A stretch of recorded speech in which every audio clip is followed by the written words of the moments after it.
Hoy, 14 de junio, celebramos el sábado de la 10ª semana del tiempo ordinario.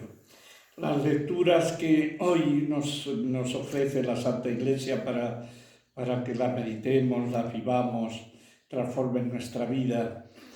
La primera lectura es de la segunda carta de San Pablo a los Corintios, capítulo 5, versículos 14 al 21. El salmo responsorial es el 102, que una parte del 102, no todo entero. Y luego el Evangelio de San Mateo, capítulo 5, versículos 33 al 37. Como siempre, esto no es una conferencia, es una homilía. Y entonces siempre una homilía en más de un día normal, no domingo o una fiesta importante, pues no pueden ser excesivamente largas. Entonces, y sin embargo la palabra de Dios es riquísima.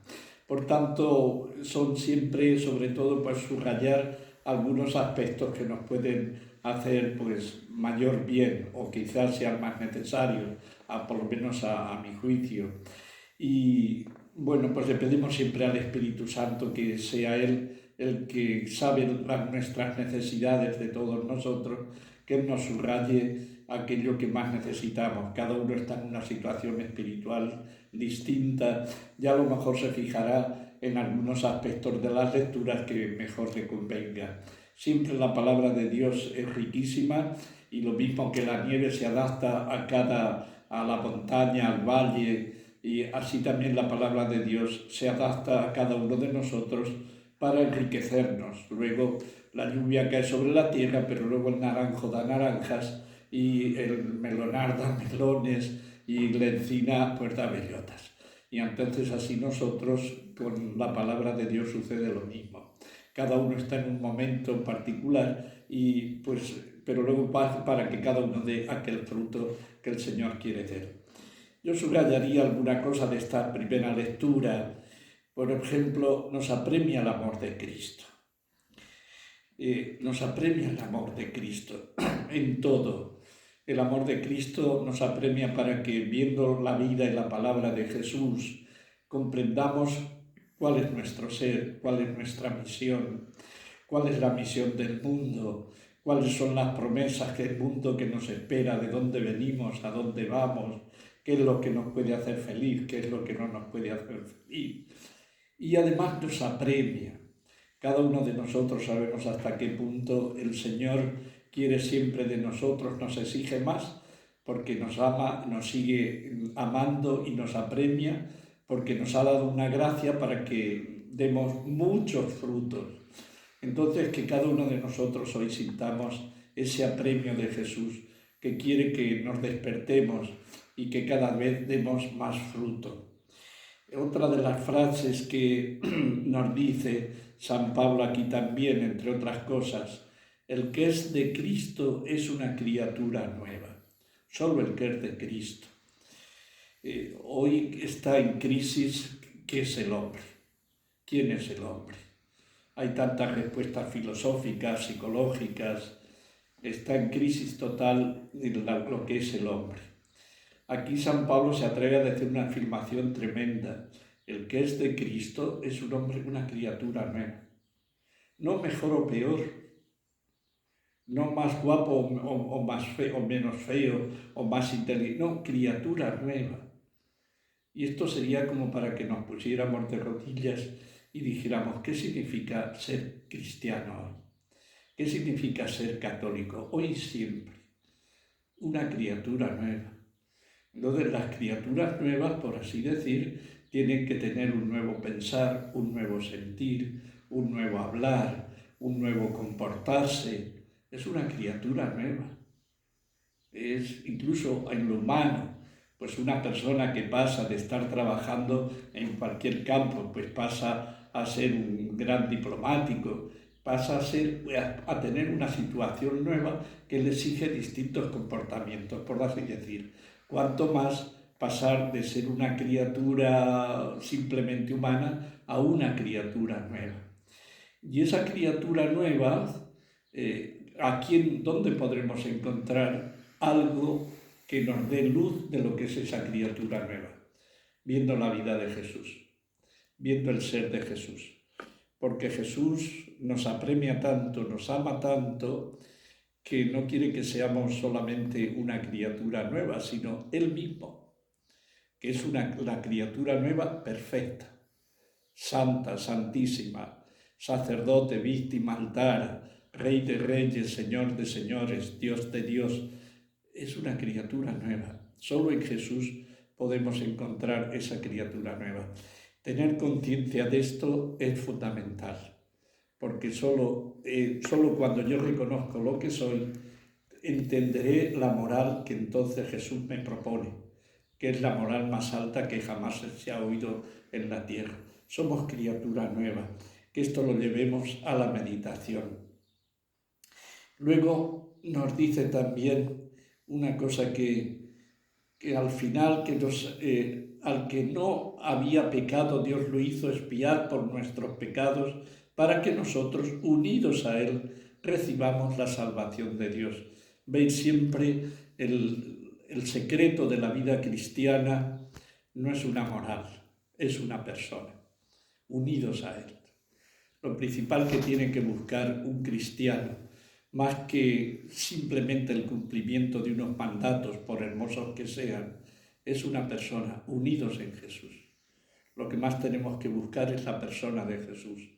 De ahí que se entendería leer, meditar su palabra, adorarlo en la Eucaristía, meditar que Él está dentro de nosotros, unidos en Jesús.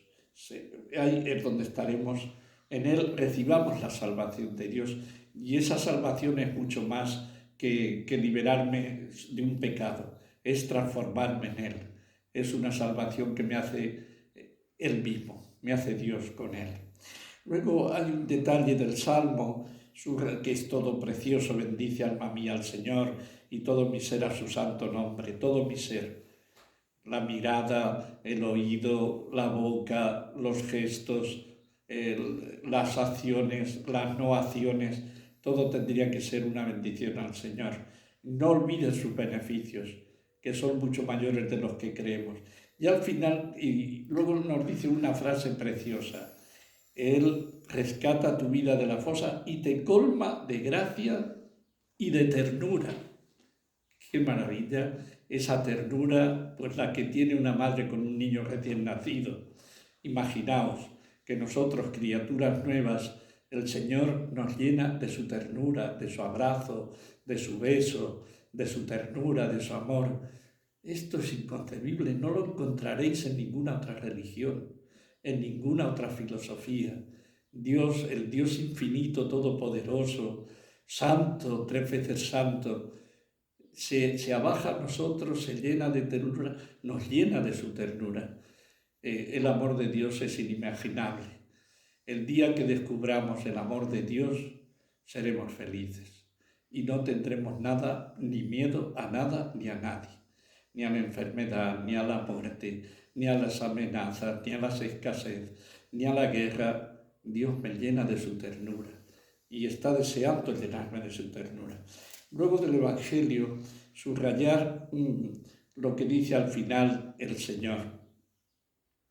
Dice: a vosotros no juréis por tu cabeza, pues no puedes volver blanco ni un solo cabello. A vosotros os basta decir sí o no. Lo que pasa de ahí viene del maligno. Aquí simplemente que nosotros meditemos, que esta frase nos haga meditar la importancia que tiene la palabra. El ser humano se diferencia de los demás animales especialmente por la palabra. La palabra va unida íntimamente, es la encarnación del pensamiento.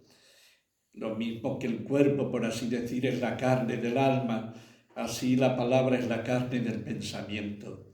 Y a través del pensamiento reconocemos quién es Dios, reconocemos también quién somos nosotros, quién son los demás.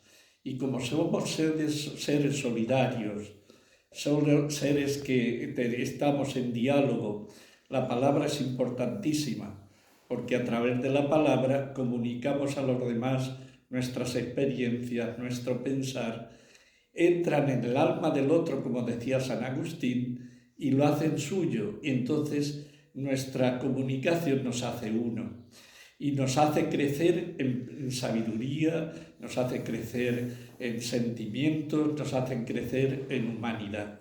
Por eso tenemos que cuidar la palabra enormemente.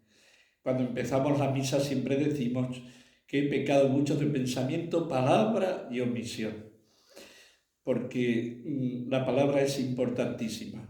Ese dicho español ha hecho mucho daño, que las palabras se las lleva el viento, no. Las palabras pueden construir y pueden destruir. Provocan guerras, dan ánimos y dan desánimos. La palabra es súper importante. Y luego a través de la palabra comunicamos errores o comunicamos verdades. Tenemos que cuidar muchísimo la palabra. Y en los tiempos que estamos, pues donde lo políticamente correcto se ha impuesto en esta sociedad, eso no va con lo que dice Jesús. Jesús nos invita a un lenguaje nuevo. Somos criaturas nuevas y necesitamos un lenguaje nuevo como el de Jesús, que es un lenguaje radical. Porque Jesús yo no vi en ningún momento que usara, por ejemplo, la ironía o el lenguaje ambiguo. Él es nuestro modelo, nuestro maestro. Y lo que Él hizo es lo que nosotros tenemos que hacer. Y como Él habló, nosotros tenemos que hablar. Y Él nos dice como mandato, sí que lo que pasa, a vosotros basta decir sí o no, sí o no. Y añade una cosa importantísima, porque a veces pensamos que decir la ambigüedad no tiene nada, ¿no? Jesús hace una acusación tremenda, que lo que pasa de ese sí o no, todo ese lenguaje ambiguo, irónico, etcétera, que puede corromper las relaciones humanas, que mienten, y eso es peligrosísimo para la convivencia humana y para el propio que miente, es que proviene del diablo. Proviene del mismo diablo. Pues pienso que hoy gran parte del lenguaje que usamos y cómo lo usamos, quien se está revelando como dueño y señor de esta sociedad es el mismo diablo. Porque Jesús dice que lo que no sea sí o no, que lo que no sea un lenguaje como Él lo usó, proviene del diablo. Veis que entonces estamos aquí, tenemos que dar gracias al Señor, que nos dice el camino del verdadero ser humano, de las verdaderas relaciones humanas, de cómo entre nosotros no puede haber ni ambigüedad, ni ironía, ni mentira, porque todo eso proviene del diablo. Y el diablo siempre nos lleva al mal. Y el diablo destruye al ser humano y a la humanidad, y con ella a todo lo creado. Nosotros, criaturas nuevas, tengamos un lenguaje nuevo, el de Jesús. Que así sea.